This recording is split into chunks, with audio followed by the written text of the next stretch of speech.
Good evening and welcome to the 23 October edition of Continental Commandery's Maritime History Virtual Lecture Series. I'm your host, Fred Passman.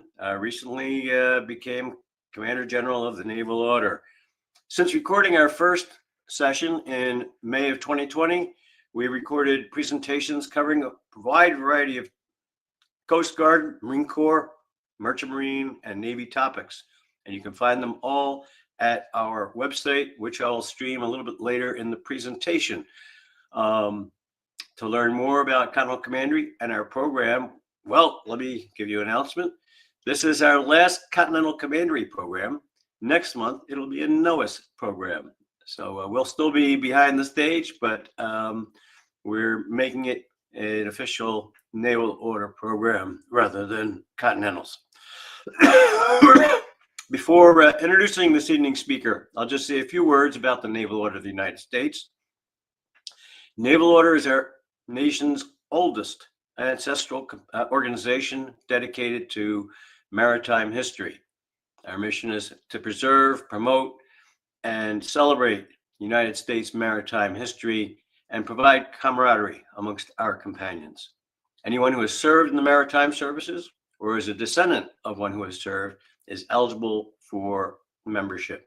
For more information, visit www.navalorder.org and go to the membership page.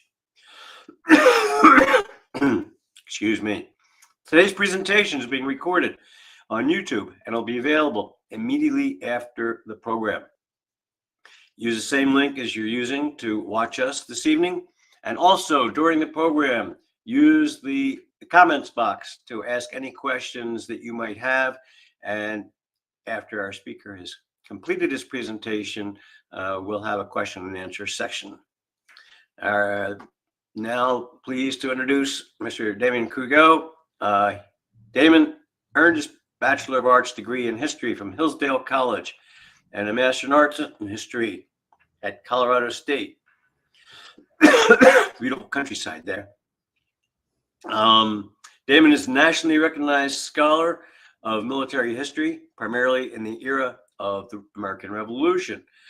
He's also received the National Society of the Daughters of the American Republic History Award in 2021 for his many important contributions to early American history. He's been an independent historian since 2007. He has published dozens of features in journals and has also written a book, and I'll provide the hyperlink to that and later on in the program. And Damien is a member of, he's a companion of our Newport Commandery. As a matter of fact, when we did our rehearsal, he was at a Commandery meeting. So welcome aboard, Damien. Thank you for that nice introduction, Fred. It was wonderful to meet you at the Newport Commandery sometime last year and strike up a conversation, including the fact that my mom served as a Navy nurse, late 50s, early 60s, commissioned out of Georgetown Nursing School, served at Bethesda Naval Hospital and the Brooklyn Naval Hospital before it closed. She was in a quadra and paraplegic unit as well as a burn unit in her war period. Her father was a career Marine who served from 1926 to 1956. And in my Leatherneck magazine I published almost a decade ago, I said, I want to title this Horses to Helicopters. There you go. Humorous alliteration for a full career. So thanks again for having me on for this. And let me ask, so, you know, we all have something that inspires us to take a certain path. And you chose to focus on Revolutionary War era history. Well, yes. Was there one event that said, this is my passion? Well, Fred and I were talking about how the fact that we both are happy because we have wives who are both psychologists. So happy wives, happy lives. And that's a good psychology question because it was in 1979. I see these reenactors out in front of our house in the road, the Old Post Road in Fairfield, Connecticut. And I looked at my mom. I said, Mommy, more like, what's going on? Why are there British reenactors burning hay bales out in the middle of the street and shooting muskets? And she said, well, 200 years ago today, the British and the Hessians burned down this town, Fairfield, in Tryon's raid. using partly the HMS Rose. And I was hooked. It was a sense of place in a perfect storm, if you will, with my dad's stories about old New England and my grandfather's stories that were global in his 30 years of service overseas. Excellent. Well, I don't want to take up any more of your time, and I will give you the deck and the con and let you tell us about Confederacy. Thank you, sir. So here's the front cover as we uncover all the interesting adventures of this eventually hapless ship, but the journey that it takes, including its design and construction, is one that is quite impressive. And it ends, well, halfway through. There's an interesting harrowing journey, which I feature in my second book, which will come out in a couple of years.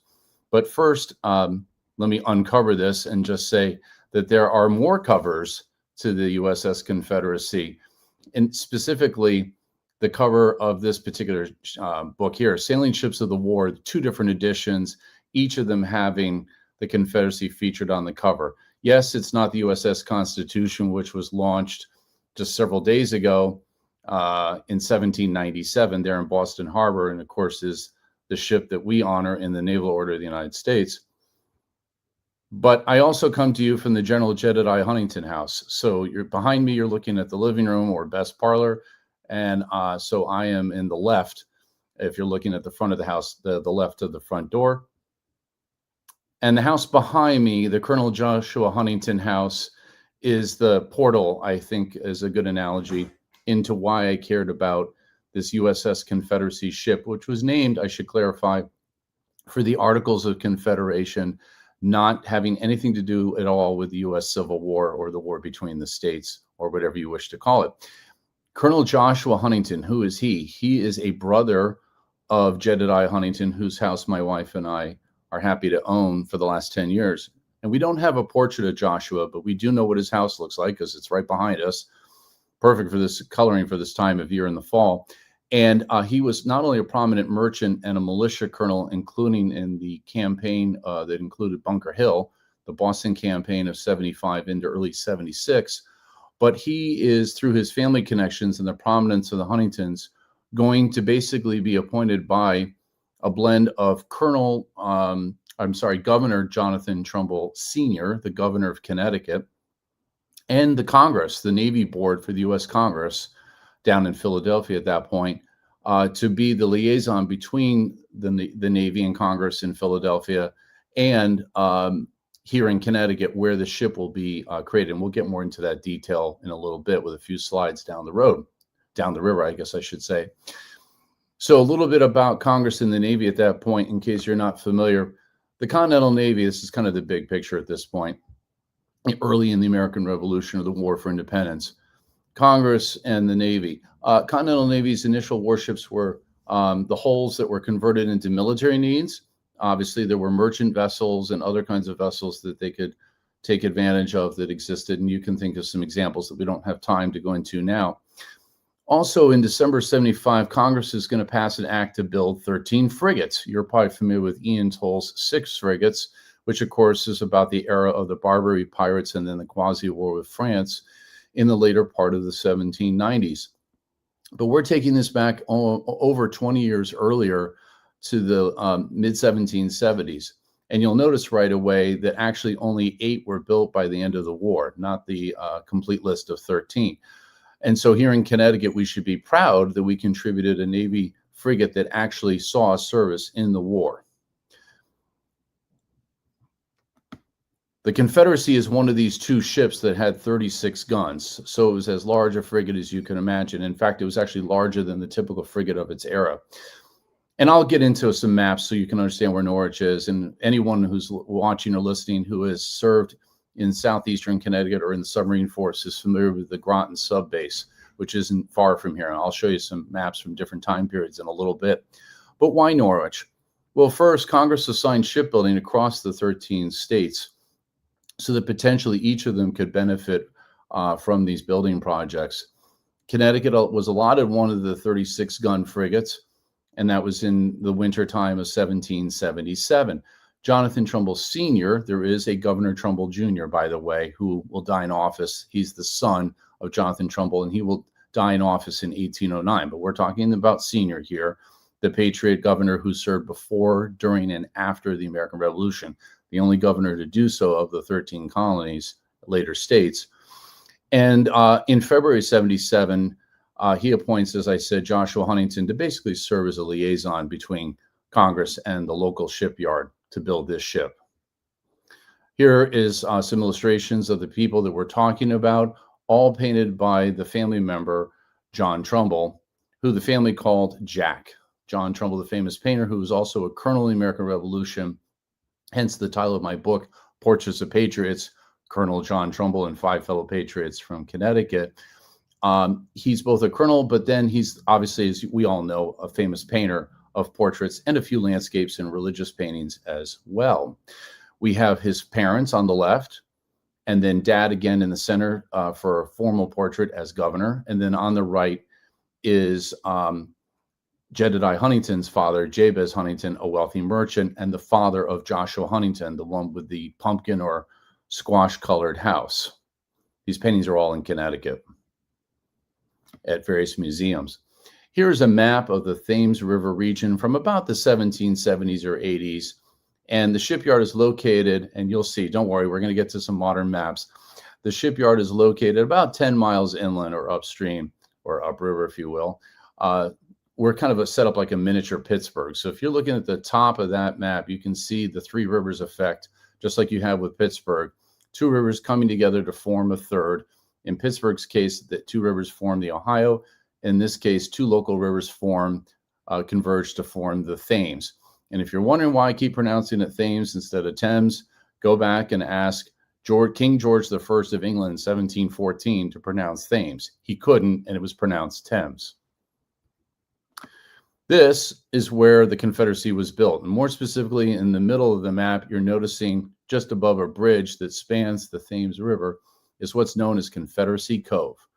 And I want to give recognition to my friend and colleague and fellow historian, Dane Rue, who has helped me on some of the research with this USS Confederacy project. We actually published a scholarly article in 2017 or 18, Connecticut History Review by Illinois Press. And he's providing this map for me from the museum that he's in charge of, where there is a model of the USS Confederacy. Here is a modern satellite shot that you can see. If you're looking to the left, of course, you can see Mohegan Sun, a large property of hundreds of acres, the Thames River running from the north to the south out to the sea, and specifically Long Island Sound. And then if you look to just above that modern bridge, which is the 2A bridge going from west to east there, you can turn your left looking north and you can see there's a little body of water there. And what's blocking it and therefore preserving the site archaeologically are railroad tracks put in for the Thermos Company. And the owners of the Thermos Company owned this house that I own. And they owned it from the 1930s to the 1950s. Here is an 1840s U.S. coastal survey, so similar to what the Coast Guard would have provided in this time period. And it's difficult to read on this reproduction of this antique map, but it's actually labeled, and you can see the arrow, Confederacy Cove. Confederacy Cove, right there where that arrow is, kind of in the center diagonal.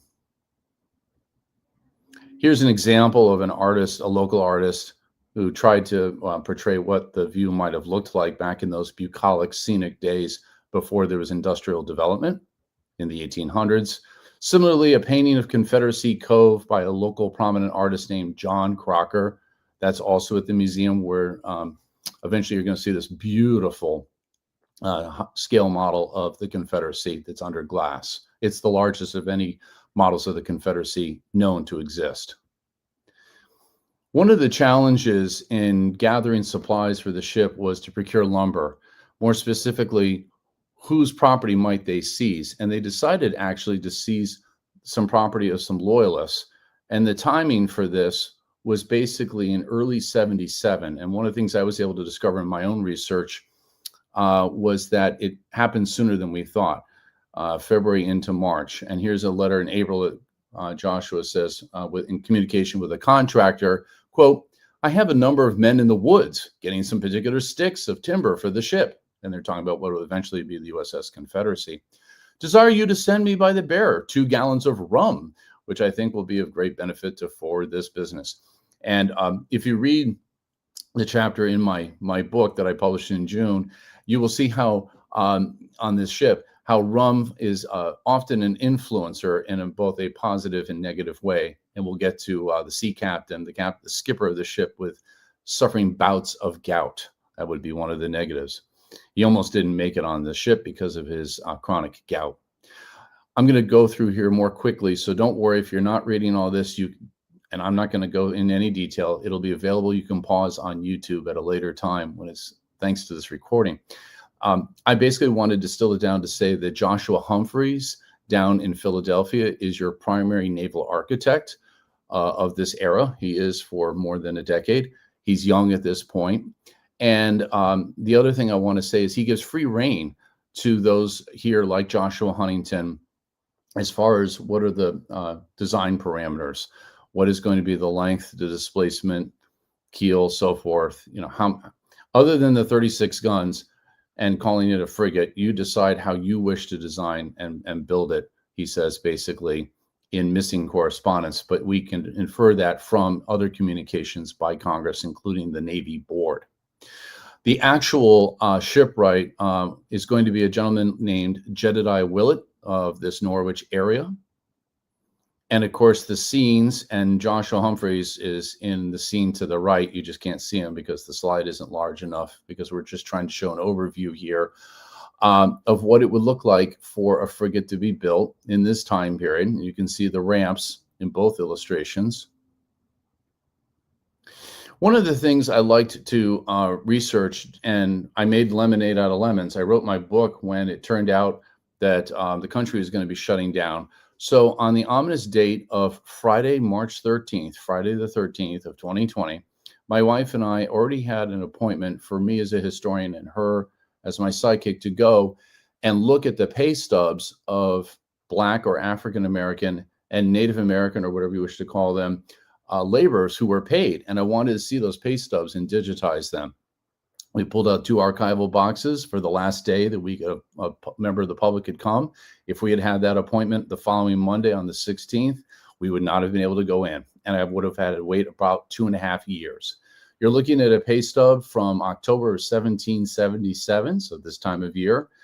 And one of the laborers is getting paid. And the Native Americans and the Blacks basically were doing things like carpentry, blacksmithing, and other skilled labor right there across the river from what is modern day Mohegan Sun, both the arena for WNBA and for the casino and the stores.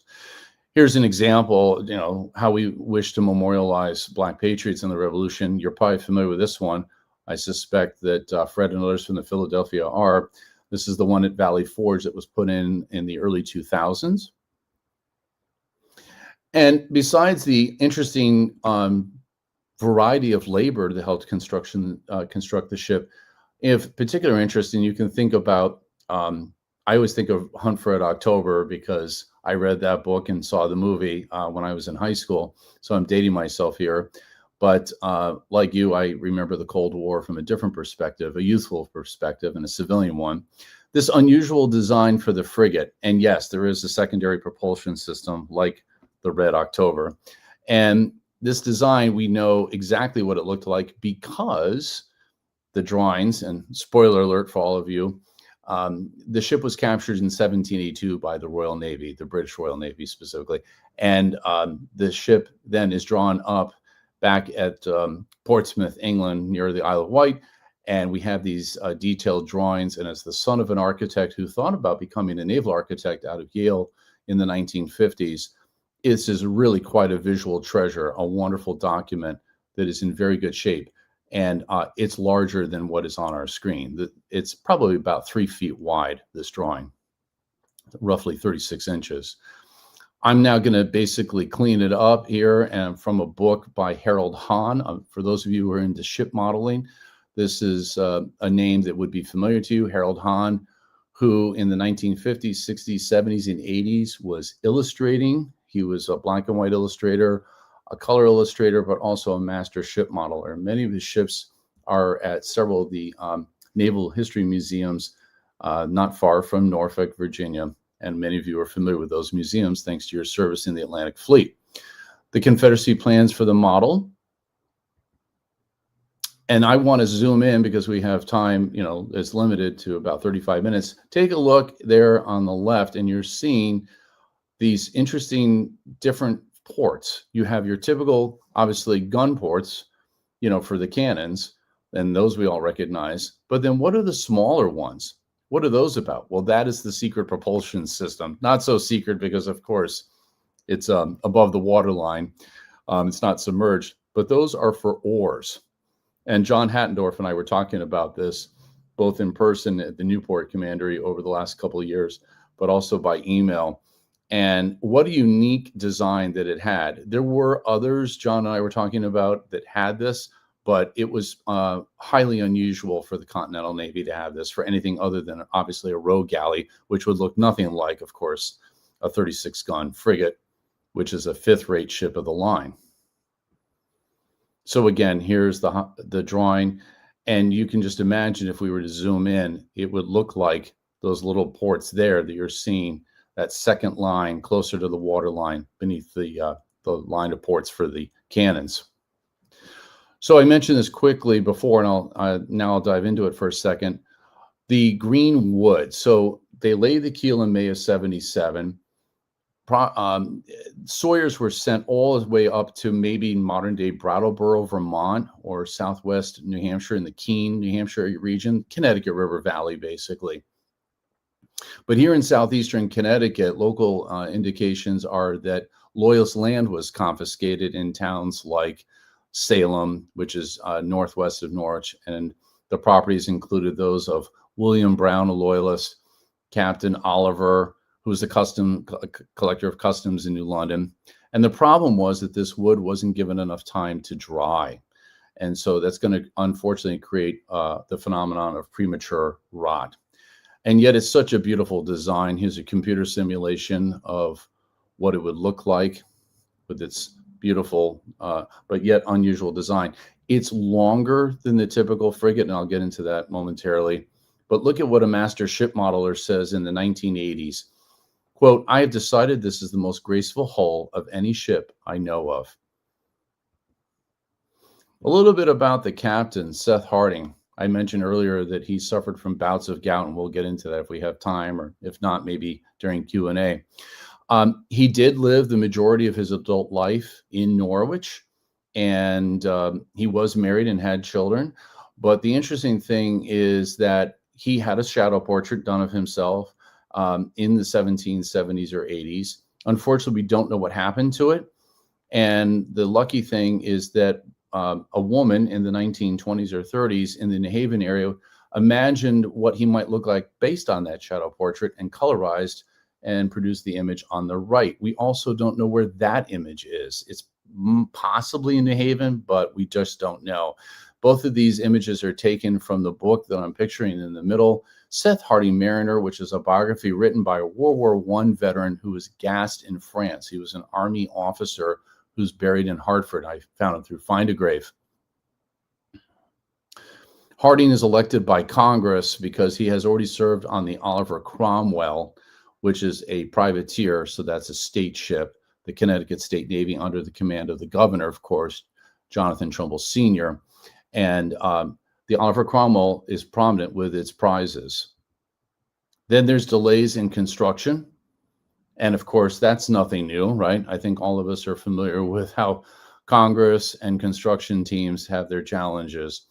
And the USS Confederacy, which will be named officially, I think in 1778, is no exception. It was launched in November 8th, so coming up is the anniversary for the launching, November 8th of 1778. Here's a scene of what it might have looked like. That style of painting looks like it's going to be Van Powell, some of whose paintings are hanging at the U.S. Navy Museum there in the Washington Navy Yard in Washington, D.C. It's outfitted at the Port of New London, so they tow it from Norwich in the Mohegan Sun area down the Thames to New London to be outfitted. Now, for the launch, one of the more interesting letters that I found was this one. Let's have some pomp and circumstance. If we were thinking of a house of worship, we could think of smells and bells, perhaps.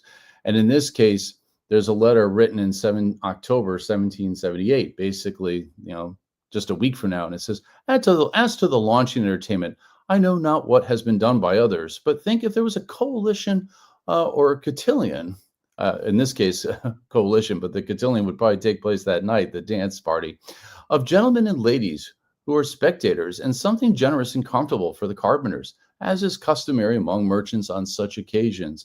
It appears to me very reasonable and requisite, unquote, end quote. And it's a letter that is talking about the Tammy, which is fabric, not a woman's name, Tammy. And this quote, there's one change I'll mention as I read it. Quote, with regard to bunting, not funding, with regard to bunting or Tammy for colors that we think may be purchased in Connecticut. If not, we will send them from here in Boston. And the local newspapers covering this, the Norwich Packet, enthusiastically described the ship as, quote, the finest ship yet to be built on the continent. So again, here's a map from the 1770s or 80s showing the Thames. You can see that Norwich would be off the map to the north where the word Thames is. And then as you move down, you can imagine where some of you may have served in attack submarines out of Groton Sub Base. And there's the Coast Guard Academy, of course, on the New London side, which as we're looking at, is on the left. There's Fort Griswold, which is nicknamed the Alamo of the American Revolution. That's also going to be there on the right, and it's kind of a darker image that you can see.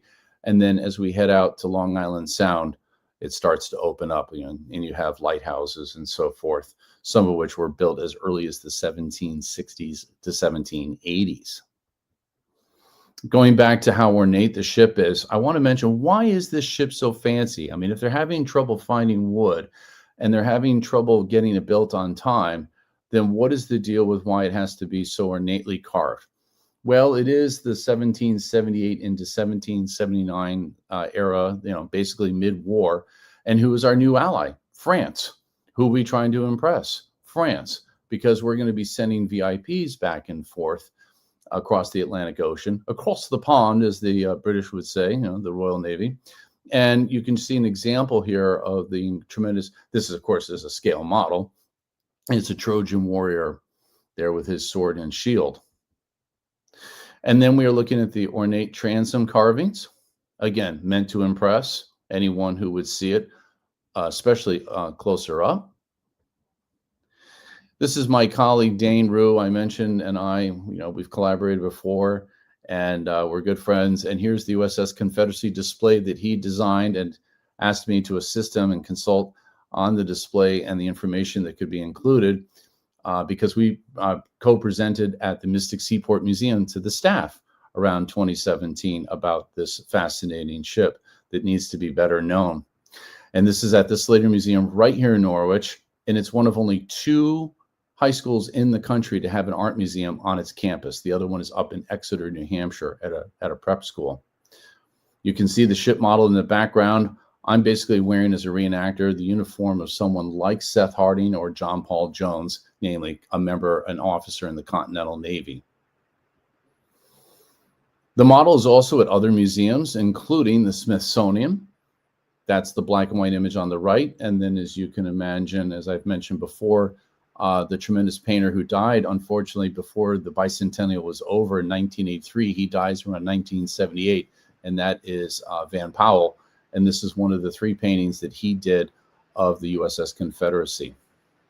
And that is in DC. Here's an example of Captain Joseph Hardy, not to be confused with Captain Seth Hardeen, ING. I know it's confusing, but thankfully we have these slides that we can pause and take it in at our own speed. So there's Captain Seth Harding, the captain or the skipper of the ship, and then Captain of the Marines. Some of you watching and listening might have served in the Marine Corps like my grandfather. The captain is also from the Norwich area, Joseph Hardy, and look at his handwriting. I'll have another example, I think, coming up here shortly. He has beautiful handwriting, and his examples are at a 3rd major museum, and that, of course, is the archives at the Mystic Seaport and Museum and Archives obviously in southeastern Connecticut at Mystic. Unfortunately, we have no portrait of Harding as the captain of the Marines, but we have his second in command of the Marines, Lieutenant Groton Bill. So he would be what we would consider today a first lieutenant. That's his image on the right. He is also, again, from the Norwich area, an example of his handwriting.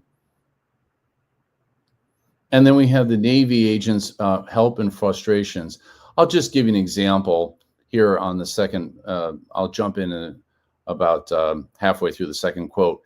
One of them is writing this John Deschon to Joshua Huntington, and he writes, quote, "I received orders from the Navy Board to send the ship," this is the Confederacy, "away as soon as possible. Wish you would spur up Captain Harding to get the flour for the bread for the crew here as soon as possible. In short, do everything you is needful and necessary for getting rid of this eyesore." Modern language shocked me when I first saw this, but that is exactly how the letter was written. And this is an example of something that I use that's in my the last chapter of my book. Recruiting efforts. Here's an example from a local newspaper, the New London newspaper at the time in 1779.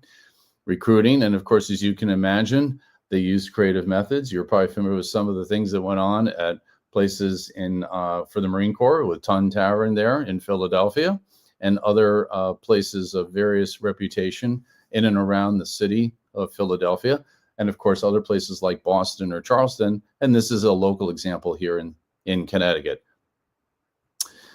Captain Seth Harding did, as I mentioned, suffer gouts of bout.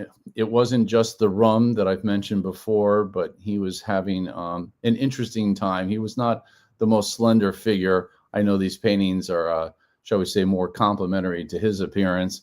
And then also the person who was slated, if necessary, to take his place, his substitute, his understudy, if you will, would have been Captain Samuel Smedley of Fairfield.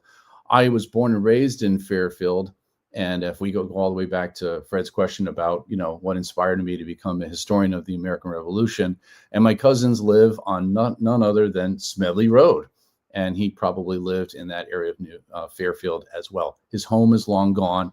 The portrait is in black and white. We don't know where the original is or who painted it, but an artist from the 1990s or early 2000s tried to turn it into something useful in color for a little paperback biography about Smedley. Now, Smedley will not need to serve on as captain or skipper of the Confederacy because Harding is able to recover from his gout at that point in the spring of 1779, specifically May.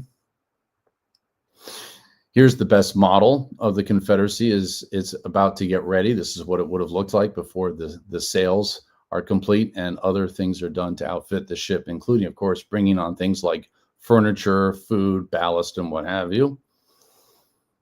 The Confederacy model that has the sails, rather unusual, custom built. I found these all on the internet through model making websites and chat rooms, as well as model making books that I own in my personal library. And it will first deploy May 1st of 1779. Now, you know that you have diagonal white and red stripes that might be marked something like top secret in the Cold War era. Well, looking at this, he's going to receive a wax sealed letter from Congress in Philadelphia. And he breaks the seal and he opens it up as he's, leaving the mouth of the Connecticut, or rather the Thames River, just past Fisher's Island. And of course, you can think of the lighthouse as if you served at the Groton sub base during the Cold War era. And it's basically the same difference, right? History repeats itself. And he opens up the letter and it basically says, you are to deploy off the coast of Philadelphia to wait further orders. And what that eventually turns into is serving on convoy duty with USS Dean, named after Silas Dean, a diplomat from Wethersfield, Connecticut. And they will capture several foreign ships, several merchant ships. And the prizes are then, of course, escorted into Philadelphia to help pay for things like repairs to ships or other ships that are under construction. This is the John Jay mission. This is ultimately what is going to make this ship both famous and infamous in like a double-edged sword, I suppose, to use a modern expression, the so-called John Jay mission. Now, Benjamin Franklin was aware that this was something that Congress was putting together. John Jay had just finished up his term as president of Congress. He will be succeeded by Norwich's own Samuel Huntington, a second cousin to Jedediah Huntington of this house where I'm speaking to you from. And Huntington is a second cousin, and his home is diagonally across the street from ours. It's a yellow mansion. And of course, all the Huntingtons, both Samuel, the signer of the Declaration of Independence, but also all the three generals, Huntington and the colonels, like Joshua Huntington, are all buried diagonally across the street. But I digress. John Jay, then, since he's no longer serving as president of Congress, he is going to then be appointed by Congress to go over to Europe, and he's going to serve as the foreign minister to Spain. He'll be the first person to represent the United States with our new ally, our latest ally to supplement France, and that, as you know, is Spain in 1779. Well, John Jay isn't going to go by himself. He's going to bring his lovely wife, Sarah Livingston, pictured there in the black and white image in the middle. By the way, that's John Jay by Gilbert Stuart in his regalia, his fancy garb, for him as, of course, Supreme Court Chief Justice. And he's quite the prominent founding father, as I'm sure you're aware of from high school history. And he's one of the few founding fathers to have two homes still in existence that you can visit as museums, one in Rye, New York, and one in Katona, New York, both just over the border from Greenwich, Connecticut, or northeast of New York City. But John Jay and the beautiful, fetching Sarah Livingston are not the only prominent people on this ship. Think Downton Abbey or the Gilded Age of the 1770s, if you will. We're also going to have someone French who's a VIP, a very important person, and that is the Comte de Gerard. And he is the person who has been representing French military diplomatic interests on behalf of the crown, of course, King Louis. And he now has finished his term in Philadelphia, just like John Jay. So both of them are looking to get back to Europe punctually. Do they arrive in Europe? Well, yes, eventually, but not punctually. And that is because it begins with this letter, by the way, of Ben Franklin acknowledging that they are about to depart from Philadelphia. And I'll save time. When they get out towards the North Atlantic, and I do have a fuzzy map that I'll be able to share shortly, the Confederacy, spoiler alert, is dismasted somewhere in the North Atlantic. We don't have the exact coordinates, but I'll show you on this fuzzy map momentarily. It set sail October 26, 1779, out of basically Philadelphia, or you can also, of course, think of the Delaware coastline there, like Lewes and other communities, which originally back in the 1600s, by the way, were part of New Sweden, that section of both southern New Jersey and northeastern Delaware, like Wilmington. And it's dismasted in a storm. There's high seas, there's a storm. It wasn't graded as technically a hurricane, but it was enough to snap all three main masts, the three masts, and also the foremast. But that's not all. And we'll get into that in a second. I just wanted to show you a different kind of model here, just as a reminder of what it would have looked like under construction, or this model that's meant to show the different structural elements. This fuzzy map was hand-drawn back around 1920 by that World War I veteran I mentioned who was gassed in France.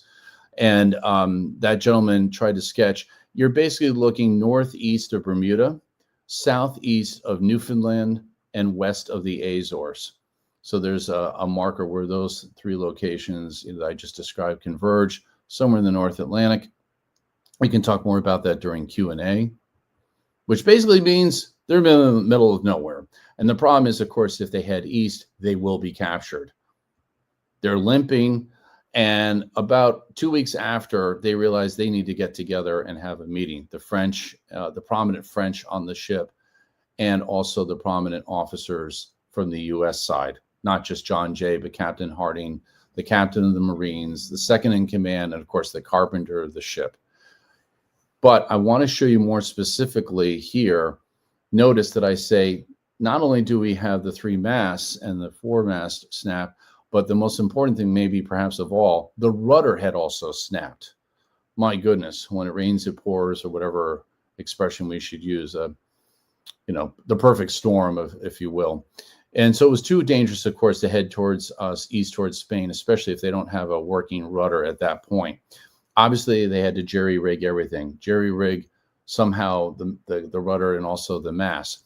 And what they agree in the minutes of the meeting, I've read the original minutes myself, they agree, the French on board, along with the Americans, probably safe if they slowly but surely limp southwest all the way to Martinique, which I have here mapped with a green circle just north of South America, southeastern Caribbean, not far from Grenada, for those of you who were serving in the early 80s. And then you can see a more detailed map there to show you in relation to the other islands like the Dominican Republic and Puerto Rico. This is the French island of Martinique, and I'll begin to wrap up here because I can see that we're at our 35 minutes. But hopefully someday you'll have me back for maybe a part 2 where we get into what happens when they're in the Martinique getting refitted. And you can imagine rum might be involved. So thank you for this time. And I think I will finish my presentation here, and I'll hand it back over to Fred. Thanks to my coughing jags. I'm going to let Bob handle the Q&A so that I don't disrupt the audience with another coughing jag. Well, Damien, thank you very much. That was a delightful presentation and certainly thorough. Thank you, Bob.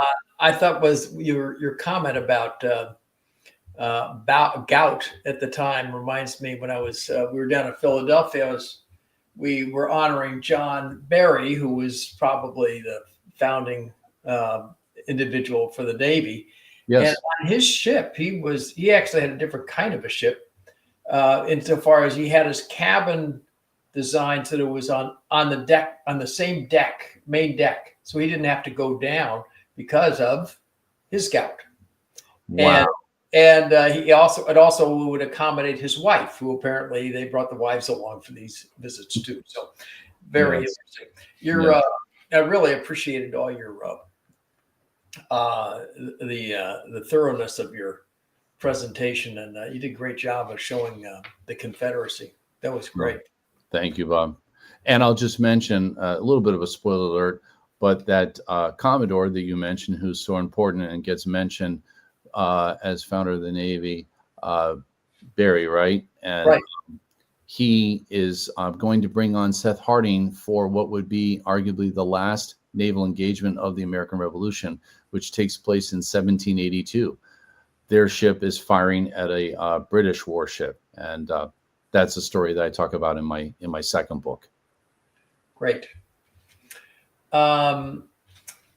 Let's see, the other question I did want to mention too, that there will be our historian general for the Naval Order will be presenting the next presentation on the 20th of November, and he's going to talk about the other end of the naval history, well, close to the other end, but it's training how we trained the tin can sailors on DDs and DEs in Bermuda during World War II. So stay tuned for that, and hopefully maybe you'll present, you'll be able to see that as well.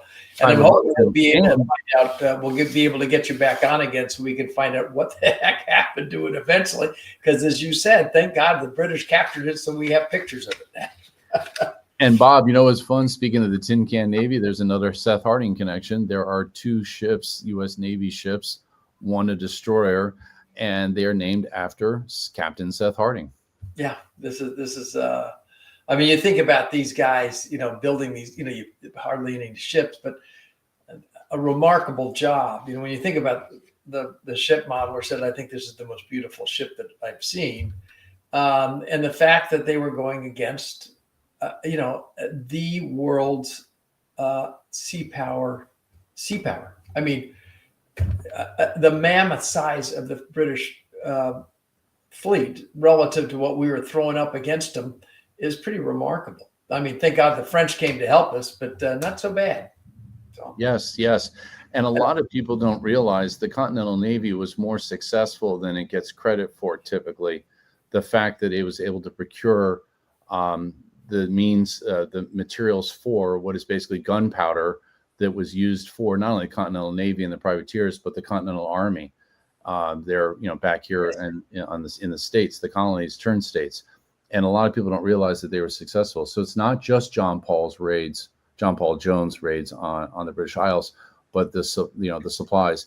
And just as an example, you can think of Barbara Tuchman in the book First Salute that came out, I think, back in the 1970s or 80s. Yeah, it's pretty fascinating. The other one was thinking about you were talking about raids and the gunpowder and all that stuff. We had some fascinating presentations up in Philadelphia. One of which was was titled "Washington's Marines," about the genesis of the Marines, and how they actually fought a number of land battles, including the attack on Trenton. Really, it's fascinating. Yes, and we have there's a great series of reenactment units with their green regimentals with the white facings, and I have a couple copies of that official Marine Corps, history. The Marines in the American Revolution. It's that hardcover book with that painting. I think of the raid on Nassau, the amphibious raid. Yes. On the cover. Yes. Yeah. Oh, that's great. Let's see. Here's a question that's come in. It said, did you grow up in the Jedediah Huntington house? I don't think so. You said you've been there for 10 years, but how many generations of your family called the house home? So since I didn't grow up and therefore not multi-generational, I'll just elaborate a little bit about the history of the house and my connection actually familially or through DNA, which will be of interest to Fred and other scientists. And that is, I am a Huntington descendant. I'm not a direct descendant of Jedediah, but I am a descendant of his great-grandfather. And so Jedediah is an ancestral, I believe, cousin, somewhere between first and third cousin. And what's neat is that my wife and I first looked at this house in 2009 for the 350th anniversary of the city of Norwich. And we were here as Revolutionary War reenactors. It was a timeline event on Norwich Town Green. There were folks portraying the 1600s, the 1800s, various Army and naval units. There was a Civil War naval reenactor and historian who lives here locally. And just as one example, and we fell in love with the neighborhood, and we looked at 3 different Huntington houses, and this is the one we bought because it has the most history. And just as entertainment for the general audience, the Marquis de Lafayette came here in the summer of 1778, either on his way to or from the Rhode Island campaign, which of course takes place outside of Newport. John Glover's regiment is being brought by Lafayette because Glover is up in Boston on what we consider a TDY, a temporary duty. So Lafayette brings them under Washington's orders from the Hudson River Valley through Connecticut to Rhode Island. And so Glover's regiment comes through. So that's fascinating because, of course, the Glovers have such a rich history that, of course, Marines and others and Rangers can appreciate. And then the thing that's fun about the history of this house is the French who will visit, besides Lafayette. Duc de Luzon will come to this house for dinner along with the Comte de Dion and his younger brother. And of course, several of these individuals are tragically guillotined in the French Revolution. My father was an architect, so my wife and I have always been interested in historic architecture, and we met through her mom and my dad. So it's a shared passion for history, psychology, but also historic architecture. That's great. Having served in New London, I appreciate the history of. You might. Did you? I think you mentioned the name Thames. Yes, about why it's called Thames and not. Mm-hmm. I remember when I first got there, I said Thames, and they said no. You got that wrong. Here's another one that's come in. What would you say spur up meant in terms of provisioning the Confederacy? I'm not sure. I guess what I was thinking of was all the different elements, all the different folks who had to contribute, the different trades and so forth.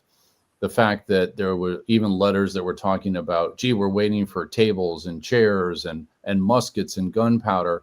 It's not just the food and the water and the ballast. And I mean, it's just so many different things that they're having to deal with there in the months of March, April into May of 1779. And there's all kinds of delays. And the 2 things, well, there's really 3 things that'll get the ship going. Obviously, continental currency is not worth a whole lot. So what really is going to spur people to want to participate and contribute more punctually is if you have silver or gold coins, which tend to be not American at this point, and perhaps they were British, but sometimes things were creeping in from the British and the French that farmers and other provisioners always valued much more highly. And this comes up, of course, in how the soldiers are fed at Valley Forge. And then, of course, there's alcohol. And it's not just rum, but there's also wine and other forms of alcohol. And it comes up routinely in the letters in the 1770s during the American Revolution, not just for outfitting and greasing the wheels, so to speak, for the labor and the supplying of the ship before it heads out to sea in spring of 79, but also for how Valley Forge gets resupplied for the Continental Army. Well, of course, you have to remember back then, at least my understanding is that wine, alcohol, etc., was also often a necessity to kill off the bugs. Yes, the microorganisms, as Fred would say. Yeah, yep. It was not uncommon. Hence grog. The idea was you had watered down rum that was basically grog. And keep in mind, underage children, for that reason, then were drinking basically modified forms of grog or watered down wine or what have you, because you want to make sure that they were better protected from the basic infectious diseases. Yeah. Your comment about spurring up and talking about how much was involved in getting a ship ready to go to sea. I often remember when we would get ready to go on patrol on a submarine is the immense amount of things that have to be addressed. You forget about all those things. It's interesting when you talk about Eisenhower's conduct in World War II. He is credited with being the great logician. In other words, it was how do you get everything together and bring it to war? And people forget about that aspect of war fighting is the need for really superb logistics. Right. And so, I think of my father-in-law who, sorry, Navy, Marine Corps, Coast Guard folks, but my father-in-law, after he's commissioned at West Point, and before he goes into the 101st Airborne and becomes a helicopter pilot, he's in the Transportation Corps. And of course, we all know the Army marches on its stomach. And then we can say the same thing about supplying the submarines and the ships, right? Oh, yeah, absolutely.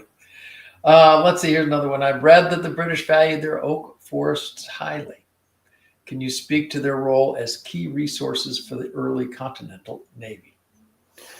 That's a great question. I really don't have a good answer for it other than to say that, yes. So over the decades, whether it was the 1680s or Queen Anne's War circa 1713 or all the other French and Indian wars, like as we call it over here in the United States instead of Europe, King George's War, which was the war, I believe, of Austrian succession in Europe, and then the 7 Years' War, which could also be oversimplified as the French and Indian War here in North America, including, of course, the Caribbean, what would become the United States and also Canada. The issue is, of course, that the Royal Navy is the largest, and it's rivaling, of course, the French Navy. And so there's always a need for the oak in these temperate climates here in what will become, the northeastern states, ranging from, say, as far south as the Appalachian Mountains of South Carolina, North Carolina, up towards Maine, southern Maine, right? And I don't really have a good answer as far as any more detail than that. But yes, one thing I will note, for example, as an example from our house, a lot of people have this misunderstanding that wide floorboards were the most expensive or somehow in competition with the king. They were in competition with the king, so to speak, because obviously the wider the boards, the more important the tree was, the older the tree was, virgin growth, right? Virgin from, being over 100 years old. And so those are the stronger, largest trees and key for the Royal Navy and the king's property, so to speak. But the wealthy merchants, frankly, wanted narrow floorboards. And it wasn't a sign of them being loyalist versus patriot. I've been in both prominent loyalist homes as well as prominent patriot homes of the 1750s, 60s, and 70s, because my wife and I were looking at more than just this house when we decided to pick this one back in, first stage was 2009, but when we closed in May of 2015. And in our dining room, I'm not able to show you this evening, but maybe another time, the floorboards are original and they are only about 6 inches wide. And it's the same in another prominent home that's of similar size. It's also over 4,000 square feet. And that 4,000 to 5,000 square feet is all from the 1760s, by the way, at this other house, as well as this house. And that may not sound like a substantial home to folks living in the Hollywood Hills or Palisades or something crazy like that, but it's still a very large home for modern days. And imagine Jedediah and his wife, they're both 23 years old, and they have this large home, brand new, built by a housewright whose name we don't know, but we think it's Isaac Fitch. And it's basically a wedding gift from their the wealthy father, Jedediah, the one I showed, Jabez Huntington, who hosts George Washington on the night of April 8th, 1776. It's these were wealthy merchants who, of course, were doing trade down in places like Martinique. Well, I must say, when you showed the picture of that first house, the two houses, and the first thing that struck me, I thought, boy, those are pretty substantial houses for that time of the Yes. Of our history. So a pretty remarkable area. Let's see, I did mention that we have our next event coming up. I do want to mention too, for everybody involved, including you, Damien, you're invited, as next year's Congress is going to be in Pensacola, Florida. Nice. That is the other end of the naval history, which is flying. And it'll be in November. So I can't encourage people to come enough. It was a delight in Philadelphia this year to celebrate the Navy's anniversary, and as well as the Naval Order at the same time. And see the USS Olympia, I would assume, because we had a presentation for John Barry on it. It was fabulous because it's Fred, who just popped into the screen. I'll jump back in, and for the first time ever, we gave the Admiral of the Fleet George Dewey Award aboard Admiral Dewey's flagship. So that was really a special occasion, especially my youthful visits to that ship, probably once every couple of months. When I was a preteen and teenager, it was one of the inspirations for me to go towards the Navy. And it was so meaningful to be able to present the Dewey Award aboard his flagship.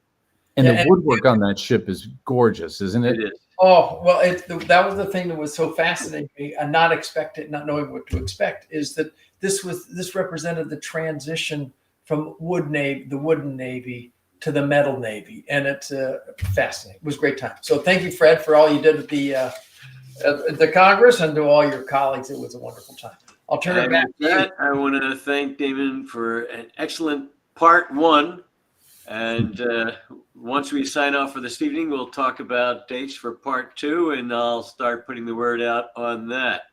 And with that, Damien, again, thank you for an excellent presentation. Thank you, everybody who watched, thank you for joining us this evening, and feel free to watch as often as you like.